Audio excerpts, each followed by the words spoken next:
Top quality और consistent performance के लिए सिर्फ सिल्वर पंप नाम याद रखना। ವಾಣಿಜ್ಯ ತೆರಿಗೆ ನೋಟಿಸ್ ವಿರುದ್ಧ ರಾಜ್ಯಾದ್ಯಂತ ಸಮರ ಸಾರಿರುವಂತಹ ಅಂಗಡಿಯವರು ಇವತ್ತಿನಿಂದ ಈ ಸಣ್ಣ ಪುಟ್ಟ ಅಂಗಡಿಗಳಲ್ಲಿ ಜೊತೆಗೆ ಈ ಬೇಕರಿ ಕಾಂಡಿಮೆಂಟ್ಸ್ಗಳಲ್ಲಿ ಹಾಲು ಮೊಸರು ಇದೆಲ್ಲ ಸಿಗ್ತಾ ಇತ್ತಲ್ಲ ಕಾಫಿ ಟೀ ಅದನ್ನ ಇವತ್ತು ಬಂದ್ ಮಾಡ್ತಾ ಇದ್ದಾರೆ.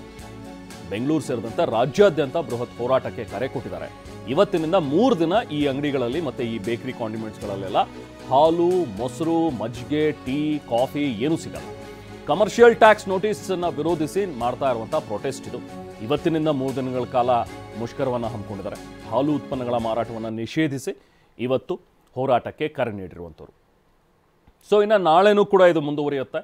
ನಾಳೆ ಸಿಗರೇಟ್ ಆಗಲಿ ಗುಟ್ಕಾ ಆಗಲಿ ಈ ಥರದ ಪದಾರ್ಥಗಳು ತಂಬಾಕು ಪದಾರ್ಥಗಳು ನಾಳೆ ಸಿಗೋದಿಲ್ಲ. ಸೊ ಹಾಗೆ ನಾಡಿದ್ದು ಒಂದು ಬೃಹತ್ ಪ್ರತಿಭಟನೆಯನ್ನು ಇಲ್ಲಿ ಫ್ರೀಡಮ್ ಪಾರ್ಕ್ನಲ್ಲಿ ಬೆಂಗಳೂರಿನಲ್ಲಿ ಹಮ್ಮಿಕೊಂಡಿದ್ದಾರೆ. ಹೀಗೆ 3 ದಿನಗಳ ಕಾಲ ಒಂದು ಹೋರಾಟವನ್ನು ಮಾಡ್ತಾ ಇದ್ದಾರೆ. ಈಗಾಗಲೇ ಕೆಲವೊಂದಷ್ಟು ಜನ ಅಂಗಡಿಗಳು ಕಾಂಡಿಮೆಂಟ್ಸ್ ಬೇಕರಿ ಇಲ್ಲೆಲ್ಲವೂ ಕೂಡ ಡಿಜಿಟಲ್ ಪೇಮೆಂಟ್ ತಗೊಳ್ಳಲ್ಲ ಅಂತ ಹೇಳಿ ಮಾಡಿದ್ದಾರೆ. ಜುಲೈ 25ನೇ ತಾರೀಕು ಫ್ರೀಡಮ್ ಪಾರ್ಕ್ನಲ್ಲಿ ಒಂದು ಬೃಹತ್ ಪ್ರತಿಭಟನೆಯನ್ನು ಕೂಡ ಹಮ್ಮಿಕೊಂಡಿದ್ದಾರೆ. ನಾಳೆಯೂ ಕೂಡ ಹೋರಾಟ ಇರುತ್ತೆ. ಜನಸಾಮಾನ್ಯರಿಗೆ ಸ್ವಲ್ಪ ಮಟ್ಟಿಗೆ ಬಿಸಿ ಅಂತೂ ಖಂಡಿತವಾಗ್ಲೂ ತಟ್ಟುತ್ತೆ. ಇನ್ನು ಸಿಗರೇಟು ಈ ತಂಬಾಕು ಉತ್ಪನ್ನಗಳು ಅದ್ಯಾವುದು ಕೂಡ ನಾಳೆ ಸಿಗಲ್ಲ. ಅನಿರ್ದಿಷ್ಟಾವಧಿ ಪ್ರತಿಭಟನೆಗೂ ಕೂಡ ಸಣ್ಣ ವ್ಯಾಪಾರಿಗಳು ನಿರ್ಧಾರ ಮಾಡಿದ್ದಾರೆ. ಧರಣಿಯಲ್ಲಿ ವ್ಯಾಪಾರಿಗಳು ಕುಟುಂಬದವರು ಭಾಗಿಯಾಗ್ತಾರೆ. ಅವರ ಕುಟುಂಬಸ್ಥರೆಲ್ಲರೂ ಕೂಡ ಜುಲೈ 25ನೇ ತಾರೀಕು ಬೇಕರಿ ಕಾಂಡಿಮೆಂಟ್ಸ್ ಇವುಗಳನ್ನೆಲ್ಲವೂ ಕೂಡ ಬಂದ್ ಮಾಡೋದಕ್ಕೆ ಕಂಪ್ಲೀಟ್ ಬಂದ್ ಮಾಡೋದಕ್ಕೂ ಕೂಡ ಅವರು ತೀರ್ಮಾನಿಸಿದ್ದಾರೆ. ಇನ್ನು ನೆನ್ನೆ ಮೊನ್ನೆಯಿಂದಲೂ ಕೂಡ ಬೇರೆ ಬೇರೆ ಸಣ್ಣ ಪುಟ್ಟ ಅಂಗಡಿಯವರಿಗೆ ವರ್ತಕರಿಗೆಲ್ಲ ಹೋಗಿ ಹೇಳಿದರು, ಮನವಿಯನ್ನು ಕೂಡ ಮಾಡಿದರು. ನೀವು ಕೂಡ ಬೆಂಬಲ ಮಾಡಿ, ನೀವು ನಮಗೆ ಬೆಂಬಲ ಕೊಡಿ, ನೀವು ಬನ್ನಿ ನಮ್ಮ ಹೋರಾಟದಲ್ಲಿ ಪಾಲ್ಗೊಳ್ಳಿ ಅಂತ ಹೇಳಿದ್ದಾರೆ. ಇನ್ನು ಈ ತಳ್ಳೋಗಾಡಿಯಲ್ಲಿ ವ್ಯಾಪಾರ ಮಾಡುವಂಥವ್ರು ಅಥವಾ ಈಗ ದೃಶ್ಯದಲ್ಲಿ ನಾವು ನೋಡ್ತಾ ಇರೋ ಹಾಗೆ ಅಲ್ಲಲ್ಲಿ ಮಾರ್ಕೆಟ್ನಲ್ಲಿ ಅಥವಾ ಬೇರೆ ಬೇರೆ ಭಾಗಗಳಲ್ಲಿ ರಸ್ತೆ ಬದಿಯಲ್ಲಿ ಇಟ್ಕೊಂಡು ವ್ಯಾಪಾರ ಮಾಡುವಂಥವ್ರು ಇವರೆಲ್ಲರೂ ಕೂಡ ಬೆಂಬಲ ಕೊಡ್ತಾರಾ, ಇವರು ಕೂಡ ಹೋರಾಟಕ್ಕೆ ಬರ್ತಾರಾ ಅನ್ನುವಂಥದ್ದನ್ನು ನೋಡಬೇಕು. ಬನ್ನಿ ಮತ್ತಷ್ಟು ಡೀಟೇಲ್ಸ್ ಪಡೆಯೋಣ. ನಾವು ಪ್ರತಿನಿಧಿ ಕಿರಣ್ ಸೂರ್ಯ ನಮ್ಮ ಜೊತೆಗೆ ಸಂಪರ್ಕದಲ್ಲಿದ್ದಾರೆ. ಕಿರಣ್, ಈಗ ನೀವಿರುವಂಥ ಒಂದು ಭಾಗದಲ್ಲಿ ಹೇಗಿದೆ ಈ ಒಂದು ಹೋರಾಟದ ಒಂದು ಎಫೆಕ್ಟ್? ಜನಸಾಮಾನ್ಯರಿಗೆ ತಡ್ತಾ ಇದೆಯಾ?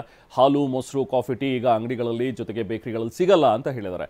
ನಂದಿನಿ ಬೂತ್ ಪಾರ್ಲರ್ಗಳೇನು ಸಪ್ರೇಟ್ ಹಾಲಿನ ಬೂತ್ಗಳಿವೆ ಅಲ್ಲಿ ಸಿಗುತ್ತಾ ಅಥವಾ ಅಲ್ಲೂ ಕೂಡ ಏನಾದರೂ ತೊಂದರೆ ಆಗಿದೆಯಾ? ಏನು ಡೀಟೇಲ್ಸ್ ಇದೆ ಕಿರಣ್?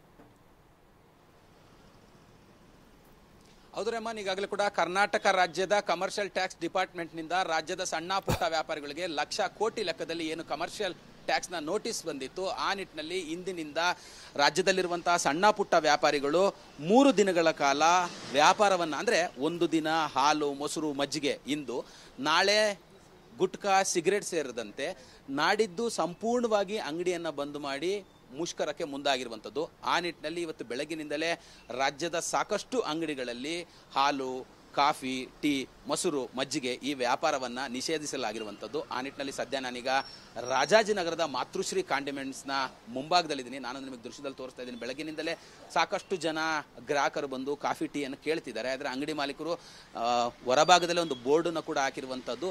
3 ದಿನಗಳ ಕಾಲ ಗ್ರಾಹಕರು ಸಹಕರಿಸಬೇಕು, ನಾವು ಹೋರಾಟವನ್ನು ಮಾಡ್ತಾ ಇದ್ದೀವಿ, ಇವತ್ತು ನಾಳೆ ನಾಡಿದ್ದು ಹಾಲು ಟೀ ಕಾಫಿ ಇದು ಯಾವುದೂ ಸಿಗಲ್ಲ, green tea lemon tea black coffee ಈ ಥರದನ್ನು ಕೊಡ್ತೀವಿ ಅನ್ನುವಂಥ ಒಂದು ಮಾಹಿತಿಯನ್ನು ಹಾಕಿರುವಂಥದ್ದು. ಹೊರಭಾಗದಲ್ಲಿ ಸಾಕಷ್ಟು ಜನ ಗ್ರಾಹಕರು ಕೂಡ ಬಂದು ಬೆಳಗಿನಿಂದಲೇ ಕೇಳ್ಕೊಂಡು ಹೋಗ್ತಾ ಇದ್ದಾರೆ, ಹಾಲಿದೆಯಾ ಮೊಸರಿದೆಯಾ ಅಂತ. ಯಾಕೆಂದರೆ ಸಾಮಾನ್ಯವಾಗಿ ಬೆಳಗ್ಗಿನ ಹೊತ್ತಿನಲ್ಲಿ ಹಾಲು ತೆಗೆದುಕೊಂಡು ಹೋಗುವಂಥದ್ದು. ಹಾಲು ಸಣ್ಣ ಪುಟ್ಟ ಈ ಬೇಕರಿ ಕಾಂಡಿಮೆಂಟ್ಸ್ಗಳಲ್ಲಿ ದೊಡ್ಡ ಮಟ್ಟದಲ್ಲಿ ವ್ಯಾಪಾರ ಆಗುತ್ತೆ. ಆ ನಿಟ್ಟಿನಲ್ಲಿ ಸಾಕಷ್ಟು ಗ್ರಾಹಕರು ಕೂಡ ಬಂದು ವಾಪಸ್ ಹೋಗ್ತಿರುವಂಥದ್ದು. ಅಂದರೆ ಟೀ ಕಾಫಿ ಕುಡಿಯೋಕ್ಕೆ ಬಂದಂಥವ್ರಿಗೆ ಲೆಮನ್ ಟೀ ಗ್ರೀನ್ ಟೀ ಇದೆ ಅಂತೇಳಿ ಅಂಗಡಿಯ ಮಾಲೀಕರು ಕೂಡ ಹೇಳ್ತಾ ಇದ್ದಾರೆ. ಹೊರಭಾಗದಲ್ಲಿ ಇಲ್ಲಿ ಬೋರ್ಡನ್ನು ಹಾಕಿದ್ದಾರೆ. ದಯವಿಟ್ಟು ಗ್ರಾಹಕರಲ್ಲಿ ವಿನಂತಿ, ತಾರೀಕು 23, 24, 25ರವರೆಗೆ ಬೇಕರಿ ಮತ್ತು ಕಾಂಡಿಮೆಂಟ್ಸ್ನಲ್ಲಿ ಕಾಫಿ ಟೀ ಹಾಲು ಮೊಸರು ಮಜ್ಜಿಗೆ ದೊರೆಯೋದಿಲ್ಲ. Lemon tea green tea juice black coffee ದೊರೆಯುತ್ತೆ. ನ್ಯಾಯಕ್ಕಾಗಿ ನಮ್ಮ ಹೋರಾಟ ಅನ್ನುವಂಥ ಒಂದು ಮಾಹಿತಿಯನ್ನು ಕೂಡ ನೀಡಿರುವಂಥದ್ದು. ಈ ಬಗೆಗೆ ಮಾತಾಡಲಿಕ್ಕೆ ನನ್ನ ಜೊತೆಲಿ ಅಂಗಡಿ ಮಾಲೀಕರು ಕೂಡ ಇದ್ದಾರೆ. ಸರ್, ಇವತ್ತು ಬೆಳಗ್ಗೆಯಿಂದ ಹಾಲು ಕಾಫಿ ಟೀ ವ್ಯಾಪಾರ ನಡೀತಾ ಇದೆಯಾ? ಗ್ರಾಹಕರು ಏನು ಹೇಳ್ತಿದ್ದಾರೆ ಅಂತ? ಹೌದು ಸರ್, ನಾನು ಇವತ್ತಿಂದ ಬೆಳಗಿಂದನೇ ನಾನು ಹಾಲು ಉತ್ಪನ್ನ ಯಾವುದನ್ನು ಉಪಯೋಗಿಸ್ತಾ ಇಲ್ಲ, ಮತ್ತು ಹಾಲು ಹಾಕ್ಸ್ಕೊಂಡೇ ಇಲ್ಲ, ಮತ್ತು ಮಜ್ಜಿಗೆ ಸಮೇತ ಹಾಕ್ಸ್ಕೊಂಡಿಲ್ಲ. ಇವಾಗ ಕಾಫಿ ಟೀನು ಬೆಳಗಿಂದ ಇಲ್ಲ, ಬರೀ ಬ್ಲ್ಯಾಕ್ ಟೀ ಬ್ಲ್ಯಾಕ್ ಕಾಫಿ ಮತ್ತು ಲೆಮನ್ ಟೀ ಲೆಮನ್ ಜ್ಯೂಸ್ ಇಷ್ಟು ಮಾತ್ರ ಮಾಡ್ಕೊಂಡಿದ್ದು. ಕೆಲವೊಂದು ಕಸ್ಟಮರ್ಗಳು ವಾಪಸ್ ಹೋಗ್ತಾ ಇದ್ದಾರೆ. ಆದರೂ ಪರವಾಗಿಲ್ಲ, ನಮ್ಮ ಹೋರಾಟಕ್ಕೆ ಏನಾದರೂ ಫಲ ಸಿಗುತ್ತೋ ಅನ್ನೋ ನಂಬಿಕೆಯಿಂದ ಮುಂದುವರಿತಾ ಇದ್ದೀವಿ ಸರ್. ಸರ್, ಈಗ ಸಾಮಾನ್ಯವಾಗಿ ಬೆಳಗಿನ ಹೊತ್ತಿನಲ್ಲಿ ಹಾಲು ಮೊಸರಿಗೆ ಸಾಕಷ್ಟು ಗ್ರಾಹಕರು ಬರ್ತಾರೆ.